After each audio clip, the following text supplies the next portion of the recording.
Welcome everyone.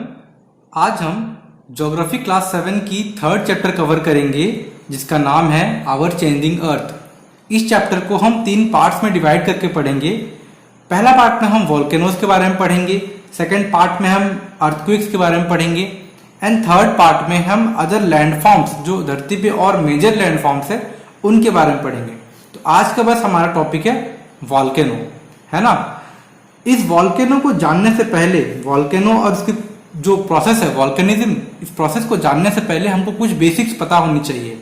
क्या? जैसे कि हमारा अर्थ है एंड हमको पता है कि अर्थ के ऊपर एक लेयर, अर्थ जो है उसका first layer, top most layer, जिसको हम बोलते हैं क्या? क्रस्ट, है ना। ये जो क्रस्ट है जिसको हम लिथोस्फेयर बोलते हैं, वो जो लिथोस्फेयर है उसमें बहुत सारे प्लेट्स होते हैं, बहुत सारे ऐसे कॉन्जिक्यूटिव सटे प्लेट्स होते हैं एंड ये प्लेट्स आइदर मूव करते हैं, दूर जाते हैं, या फिर एक दूसरे के ऊपर चढ़ जाते हैं। इन द सेंस कुछ प्लेट्स डाइवर्जेंट प्लेट होती है, कुछ प्लेट्स कन्वर्जेंट प्लेट होती है। डाइवर्जेंट एंड कन्वर्जेंट प्लेट हम आगे कवर करेंगे।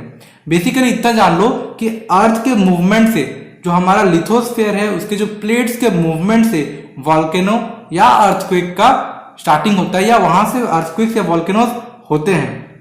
होता यह है कि जो वॉल्केनो है ना, वॉल्केनो एक्चुअली एक एंडोजेनिक प्रोसेस है, है ना। एंडोजेनिक प्रोसेस, ये एंडोजेनिक प्रोसेस वो होता है, एंडोजेनिक प्रोसेस ये होता है कि एंडोजेनिक प्रोसेस या फोर्स समझो।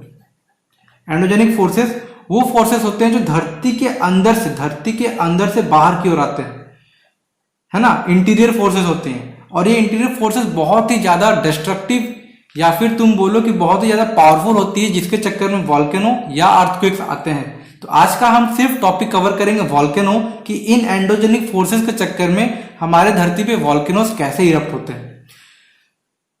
एंड सेकंड, ये जो वॉल्केनो है, ये वॉल्केनो जितने भी धरती पे वॉल्केनोज है, ये सारे वॉल्केनो एक प्रोसेस से निकलते हैं जिसको हम वॉल्केनिज्म बोलते हैं। वॉल्केनिज्म एक प्रोसेस है जिसके थ्रू वॉल्केनो होते हैं। और वॉल्केनिज्म बेसिकली दो तीन प्रोसेसेस हैं। पहला होता है कि इसमें कन्वेंशनल करंट्स पैदा होते हैं धरती के नीचे। जैसे ही कन्वेंशनल करंट्स पैदा होती है, वो बाहर आने की कोशिश करती है, बाहर आने की तरीके ढूंढ निकालने के बाद वो किसी भी वेंट के थ्रू, किसी भी होल के थ्रू बाहर आ जाती है एंड देन हमको एक लावा मिलता है अर्थ के क्रस्ट पे, जो धीरे धीरे वॉल्केनो का फॉर्म ले लेता है। तो ये जो प्रोसेस है, इसको हम धीरे धीरे पार्ट बाय पार्ट समझने की कोशिश करेंगे। सबसे पहले हम समझते हैं कॉन्वेंशनल करंट के बारे में। ये जो कॉन्वेंशनल करंट है क्या? असल में जो धरती का सेंटर है, जिसको हम कोर बोलते हैं, कोर से हीट निकलती है। जो हीट बाहर की ओर लिबरेट होती है, असल में इसको हम रेडियो एक्टिव डिके बोल सकते हैं। रेडियो एक्टिव डिके के थ्रू हीट बाहर निकलती है। वो आज हमारा जानना का जरूरी नहीं है, बस हम इतना समझ सकते हैं कि जो हीट बाहर निकलती है वो क्या करती है, जो ये है कोर, ये है मेंटल। जो हीट बाहर निकल रही है वो इस मेंटल के जो इन द सेंस जो मटेरियल है उसको वो गर्म करती है, और गर्म करने के बाद उसको वो ऊपर की ओर ठेलती है, ऊपर की ओर पुश करती है। ऑब्वियसली जो चीज गर्म होगा वो ऊपर की ओर पुश होगा। जैसे हम जानते हैं कि हम जब किसी पतीले में कोई आग जलाते हैं, पानी गर्म करते हैं, तो पानी बुलबुले के फॉर्म में बाहर आता है, एंड देन फिर वो बबल्स फॉर्म होते हैं। सिमिलरली फिर जब वो ठंडा हो जाता है वापस चले जाता है अंदर। एंड इस तरह से ये कंटिन्यूसली बबलिंग होते रहता है एंड कंटिन्यूसली प्रोसेस चलते रहता है। सिमिलरली यहाँ भी यही होता है कि जितना भी जब कन्वेंशनल करंट्स पैदा होती है, जो हीट बाहर निकलता है वो क्या करता है ना, मटेरियल को गर्म कर देता है एंड उसको ऊपर की ओर पुश करता है। ऊपर की ओर पुश करने के बाद वो धीरे धीरे ठंडा हो जाता है। ठंडा होने के बाद अगेन वो वापस रोटेट करता है, और ये साइकिल चलते ही रहता है, जिसको हम बोलते हैं कन्वेंशनल करंट। ये जब कन्वेंशनल करंट कभी भी किसी के थ्रू निकल गया, अगर इसको गैप्स मिल गए कहीं ना कहीं से, तो उन गैप्स के थ्रू बाहर आ जाएगा एंड दस हमको वॉल्केनोज देखने को मिलेंगे, है ना। तो कन्वेंशनल करंट का काम क्या है? In the sense conventional current करता क्या है? वो करंट पैदा करता है एंड दस जो हीट पैदा करता है एंड दस जो मटेरियल है वो ऊपर आते हैं। अगर उन मटेरियल को गैप मिल गया बाहर निकलने के लिए, मैग्मा जब ऊपर आता है उनको गैप मिल गया, तो वो फिर लावा के फॉर्म में बाहर आ जाएंगे। तो सेकेंड कन्वेंशनल करंट के बाद हम पढ़ेंगे कि वो जो लावा निकला, जो मैग्मा निकला, वो सॉलिडिफाई होने के बाद क्या बनता है, कैसे बनता है ना। In the sense solidification of magma and lava. ये हमारा नीचे का मैग्मा है, नीचे का मैग्मा है।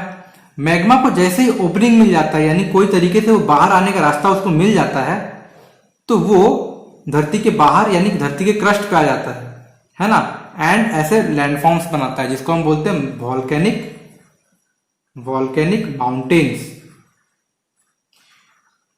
कभी कभी क्या होता है कि जो मैग्मा है वो बाहर आ नहीं पाता है। जब वो बाहर आ नहीं पाता है तो वो अंदर ही रॉक्स के बीच में ही जगह बना लेता है एंड वहीं पे ही वो अपना लैंडफॉर्म बना लेता है। जैसे कुछ लैंडफॉर्म क्या होते हैं, बाहर नहीं निकल पाए लेकिन एक अंदर में इस डोम शेप का एक बना लिया, तो इसका कुछ नाम अलग होता है। अगर वो बाहर नहीं आया देन वो ऐसा फैल गया तो इसका कुछ अलग नाम होता है। मैग्मा ही है सारे। अगर बाहर नहीं आया तो ऐसे ऊपर नीचे फॉर्म करता है, ठीक है, सिंक्लाइन एंटीक्लाइंस फॉर्म करता है। इस तरह के भी इस तरह के भी मैग्मा फैल जाता है। तो हर एक चीज का नाम है, जैसे इसको हम वॉल्केनो बोलते हैं, इन चीजों का भी सारा का सारा नाम है। कुछ तो इरेक्ट होते हैं देन वो ठंडे हो जाते हैं देन वो इस शेप में इरेक्ट शेप में रहते हैं, है ना। तो इस तरह से जो मैग्मा बाहर आ गया उसको हम बोलते हैं लावा। जो मैग्मा अंदर ही रह गया उसको हम बोलते हैं मैग्मा ही बोलते हैं। और इस तरह से हमको दो टाइप के वॉल्केनोज मिलेंगे।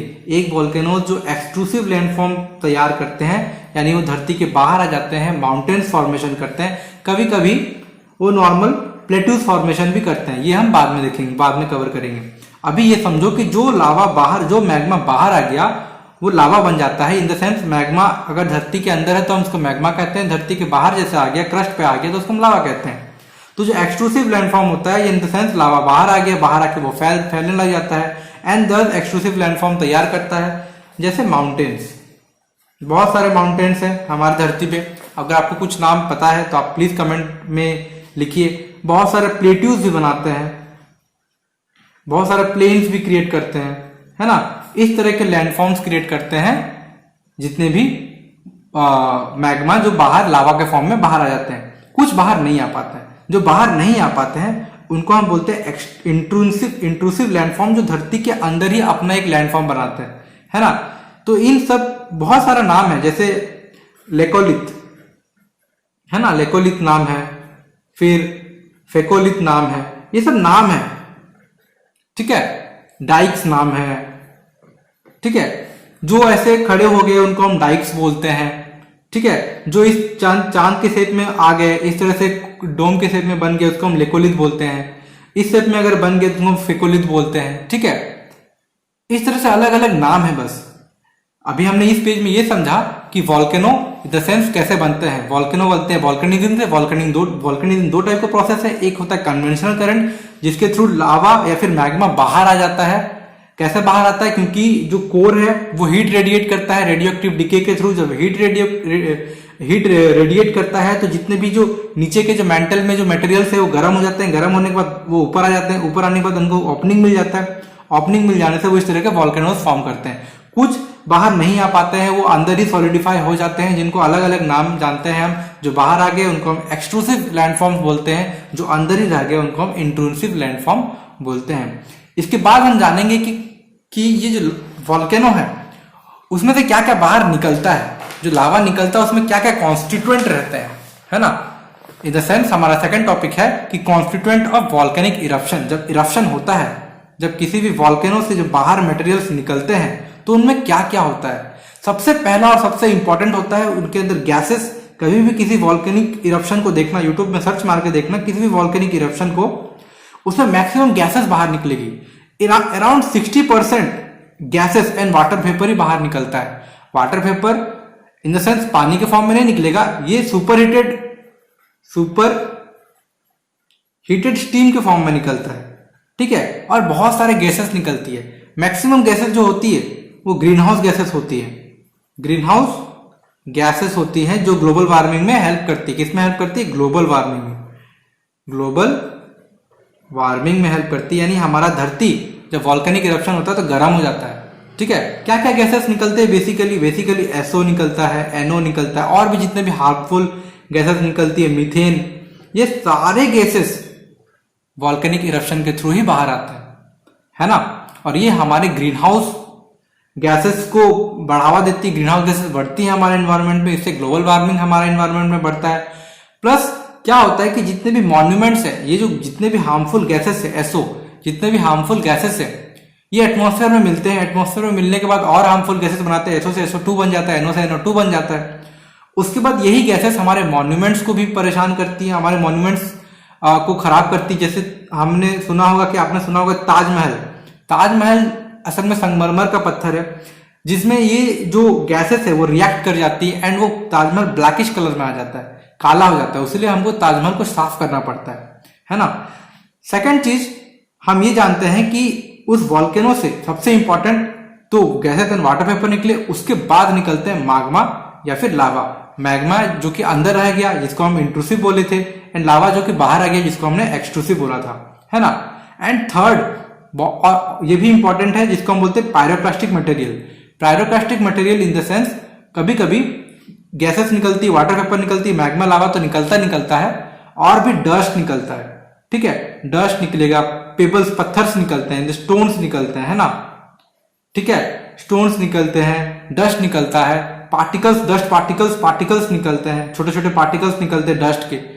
इनको हम बोलते हैं पायरोक्लास्टिक मटेरियल्स, है ना। ये पायरोक्लास्टिक मटेरियल्स भी अंदर से सॉलिडिफाइड फॉर्म में निकलती है, सारे सॉलिडिफाइड फॉर्म में निकलते हैं। इन द सेंस मैग्मा लावा तो लिक्विड फॉर्म में निकल रहा है, लेकिन ये जो जितने भी पायरोक्लास्टिक एलिमेंट्स है, पायरोक्लास्टिक मटेरियल्स है, ये स्टोन हो गया, डस्ट हो गया, पार्टिकल्स, व्हाटएवर जो भी पार्टिकल्स है, वो सॉलिडिफाइड फॉर्म में निकलते हैं, है ना। ये तीन मेजर इंपॉर्टेंट चीजें हैं जो वॉल्केनिक इरप्शन से निकलते हैं। फिर से रिवाइज कर लेते हैं, gases, water vapour, magma, lava and pyroclastic materials.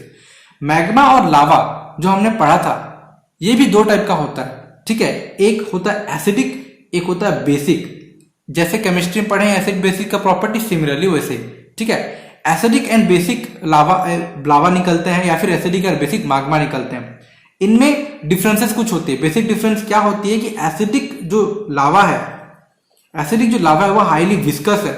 Highly viscous मतलब जो विस्कस होगा वो ज्यादा फ्लो करेगा, लेकिन ज्यादा फ्लो नहीं करेगा, ठीक है। हाईली विस्कस होने के कारण समझ लो कि चिंगम टाइप का होता है। In the sense chewing gum type को मतलब आपस में जोड़ के रखते हैं, जितने भी पार्टिकल्स आपस में ज्यादा ही थोड़ा जुड़ के रहते हैं, स्ट्रांगली जुड़ के रहते हैं, उतना भी फ्री फ्लोइंग नहीं होते हैं, क्योंकि वो हाईली विस्कस होते हैं, ये ज्यादा फैल नहीं पाते हैं, और फैल नहीं पाएंगे तो तुरंत ये ठंडा हो जाता है ना। तुरंत मतलब फैल नहीं पाने के चक्कर में एक ही जगह एक्यूमुलेट हो जाते हैं एंड धीरे धीरे एक माउंटेन फॉर्मेशन स्टार्ट कर देते हैं, ठीक है। और एसिडिक लावा में और प्रॉपर्टी होता है कि वो जल्दी सॉलिडिफाई हो जाते हैं, ठंडा जल्दी हो जाता है ना।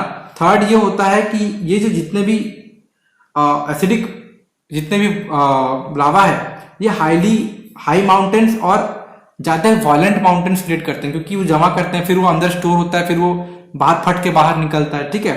क्योंकि वो निकल नहीं पाता, अचानक दिन वो फाड़ के बाहर निकलता है। इसलिए जितने भी वॉल्केनोज होते हैं, एसिडिक वॉल्केनोज होते हैं, वो हाईली वायलेंट माउंटेन्स फॉर्म करते हैं। इसका बहुत सारे मेजर एग्जांपल्स हम जानते हैं, जैसे Mount Fujiyama, Mount Kilimanjaro, Mount Aconcagua, Mount Shasta. Fujiyama actually में जापान में है, किलिमंजारो अफ्रीका में है। ये सब नेट में आराम से सर्च करना, पता करना इनका मतलब कहाँ पे है, कौन से कंट्री में है। अकानागुआ साउथ अफ्रीका में है ना। एंड शास्ता ये साउथ अमेरिका में है, एंड ये नॉर्थ अमेरिका में, ठीक है। ये बहुत सारे ऑल ओवर द वर्ल्ड बहुत सारे तुमको माउंटेन्स मिलेंगे जो कि एसिडिक लावा से बनते हैं, जो कि हाईली वायलेंट होते हैं, जो कि माउंटेन्स फॉर्मेशन करते हैं, जो कि जल्दी ठंडा हो जाते हैं, है ना। लेकिन कुछ लावा ऐसे होते हैं जो बेसिक होते हैं। जितने भी बेसिक लावा होते हैं उनका जो नेचर होता है फ्लूइडिक होता है, मतलब वो बह सकता है, आराम से बहते हैं। अगर वो फ्लूइडिक है नेचर में है, पतले हैं, तो वो जल्दी बाहर निकल जाएंगे, क्योंकि वो आराम से बाहर निकल सकते हैं। तो कोई वो वॉयलेंट वॉल्केनोज बनाते नहीं है, बस ये साइलेंट वॉल्केनोज होते हैं। साइलेंट वॉल्केनोज को हम फिशर वॉल्केनोज बोलते हैं, ठीक है। फिशर इरप्शन मतलब नॉर्मली आराम से बाहर निकल जाते हैं, जैसे पानी निकलता है, ठीक है। आराम से बाहर निकलते हैं, लॉन्ग डिस्टेंस कवर करते हैं, आराम से फैलते हैं। इस कारण ये वॉल्केनोज जो होते हैं वो कभी भी हाई माउंटेन्स नहीं बनाएंगे, वो एक्चुअली में बनाते हैं प्लेट्यूज या फिर प्लेन्स बनाते हैं। जितने भी प्लेट्यूज या फिर प्लेन्स, हाई प्लेट्यूज या फिर प्लेन्स जो एसिडिक लावा से बने हैं, वो जिनका रॉक होता है वो होता है बेसाल्टिक, है ना। यहाँ जो एसिडिक लावा होता है, यहाँ पे बताना भूल गया, जो जितने भी रॉक्स होते हैं वो ग्रेनाइटिक रॉक होते हैं, ठीक है, ग्रेनाइटिक रॉक्स होते हैं। एंड जितने भी बेसिक लावा होते हैं वो बेसाल्टिक रॉक होते हैं। बस ये रॉक्स है, इनको बस याद रखना है, ठीक है। बेसाल्टिक रॉक्स होने का कारण क्या होता है कि हमारे इंडिया पे भी बेसाल्टिक रॉक मिलेगा आपको। कहाँ मिलेगा? डेक्कन के इलाके में। डेक्कन इन द सेंस महाराष्ट्र, कर्नाटका के रीजन, कुछ गुजरात का रीजन, छत्तीसगढ़ और तेलंगाना कुछ रीजन, ये सारे डेक्कन प्लेट्यूज के अंदर आते हैं। जो डेक्कन प्लेट्यू हमारा है, डेक्कन प्लेट्यू जो हमारा है वो बेसाल्टिक रॉक या बेसाल्टिक लावा से बना है ना। इसलिए जो लावा है इसमें कोई हाई माउंटेन्स नहीं मिलेगा, ये नॉर्मल एक प्लेट्यू है।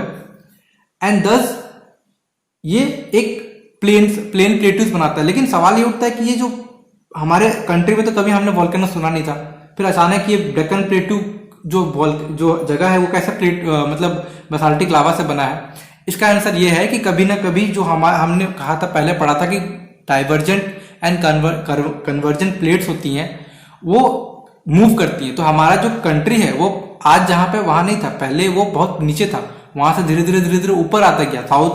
साउथ हेमिस्फीयर में था, धीरे धीरे आते हुए नॉर्थ हेमिस्फीयर में आ गया। एंड बीच में वो एक रियूनियन बोल के आइलैंड था, उस रियूनियन आइलैंड के बीच में आ गया। वहां से बहुत सारे वॉल्केनोस जो बेसिक लावा निकले एंड इस एरिया को पूरा फिल कर दिया, लाखों सालों तक इस एरिया को फिल कर दिया। एंड देन धीरे धीरे ये जो डेक्कन प्लेट्यू का जो रीजन है उसमें बेसाल्टिक रॉक जमा हो गए, है ना। आज हमने यही सब पढ़ा। हमने क्या पढ़ा? हमने वॉल्केनो के बारे में पढ़ा, हमने वॉल्केनिक इरप्शंस के बारे में पढ़ा, वॉल्केनिज्म कैसे होता है हमने पढ़ा, कन्वर्जन करंट, डाइवर्जेंट करंट क्या होता है हमने पढ़ा। उसके बाद वॉल्केनोज में क्या क्या कॉन्स्टिट्यूएंट होते हैं हमने पढ़ा। मैग्मा लावा में हमने डिफरेंशिएट करना सीखा, एसिड और बेसिक डिफरेंशिएट करना सीखा। एंडोजेनिक फोर्सेस के बारे में जाना हमने। एंड देन जो मैग्मा होती है, जो मैग्मा बाहर आ जाती है, उनका नाम क्या है। जैसे हमने जाना कि एक्सट्रूसिव लैंडफॉर्म और इंट्रूसिव लैंडफॉर्म क्या होता है, ठीक है। आज के चैप्टर हम यही कंप्लीट करते हैं। हम जब कल मिलेंगे तो हम पढ़ेंगे अर्थक्वेक्स के बारे में, कि हमारा जो सेकंड मेजर लैंडफॉर्म जो क्रिएट होता है, वो सेकंड मेजर जो हैपनिंग होता है, सेकंड मेजर जो लैंडफॉर्म होता है, चेंजिंग अर्थ जो बदल देता है सब कुछ, वो होता है अर्थक्वेक। अर्थक्वेक एक बहुत बड़ा डिस्ट्रक्टिव फोर्स है जिससे बहुत लोगों की जानें भी जाती हैं। इस चैप्टर को हम कल कवर करेंगे। आज जो मैंने पढ़ाया बस इसी को ध्यान दो एंड इसी को ही प्रैक्टिस, धीरे धीरे अपने माइंड में चीजों को लाते रहो, धीरे धीरे ये सारी चीजें बातें याद हो जाएंगी। एंड नेक्स्ट वीडियो के लिए वेट करो। तब तक के लिए धन्यवाद।